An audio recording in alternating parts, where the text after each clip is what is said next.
మన చింతామణి బర్రె అన్న ఇది వచ్చేసి మనమైతే థ్రెడ్ యాక్టివేషన్ మీద దీనికైతే మనమైతే 85,000 కొన్నాము. ప్రజెంట్ అయితే ఒక్క పూటకు వచ్చేసి 5-5.5 దాకా కూడా ఇచ్చింది ఒక్కొక్కసారి. దీని దూడ చచ్చిపోవడం వల్ల దీనికైతే పాలైతే అంతగా ఎక్స్పెక్టేషన్ రాలేదు. మినిమం మనకు 6 మీదే వెళ్తుండే పూటకు వచ్చేసి. ఈసారి అయితే మనకు 5.5 దాకా ఇచ్చింది పూటకు వచ్చేసి. మీరైతే నమ్మరు కానీ అంత బర్రె పాలగల్లది. ఒకసారి దీని అండర్ క్వాలిటీ ఒకసారి చూసుకోవచ్చా మీరు? చూసుకోవచ్చా అండర్ క్వాలిటీ ఉంది మంచిగా ఉన్నాయి. మనం అలా సన్లు ఇలా విధంగా ఉండాలి. మనం బర్రెలు కొనేటప్పుడు మంచిగా ఉండాలి. అండర్ మనకైతే బ్రీడ్తో సంబంధం లేదన్నా మిల్కింగ్ తీసే ఆప్షన్ అయితే బెస్ట్ ఆప్షన్ అయితే మనకు బ్రీడ్తో సంబంధం లేదు. మన మెయింటెనెన్స్ ఉంటుంది. మెయింటెనెన్స్ వల్లనే పాలైతే వెళ్ళడం జరుగుతుంది.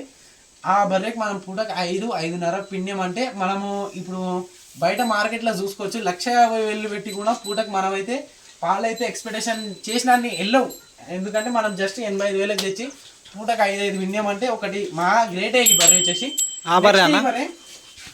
ఈ బర్రె అయితే మనమైతే 45,000 కొన్నాము. ప్రజెంట్ ఫస్ట్ యాక్టివేషన్ మీద ఉంది. పూటకు వచ్చేసి మనకైతే ఇదైతే పూటకు 4-4.5 దాకా ఇచ్చింది ఫస్ట్ యాక్టివేషన్. ఈయనసే 3 months అవుతుంది. మొన్న బుల్ కూడా వారింది 15 days అవుతుంది బుల్ వారి కూడా. ప్రజెంట్ పాలు వచ్చేసి ఇప్పుడైతే 3-3.5 అవుతుంది. ఎందుకంటే బర్రెలకు ఎంత దాని ఇచ్చినా గనే పాలు వెళ్తాయన్నా. మన మనిషికి నమ్మేది బర్రె ఒకటే, వేరే ఆప్షన్ ఉండదు.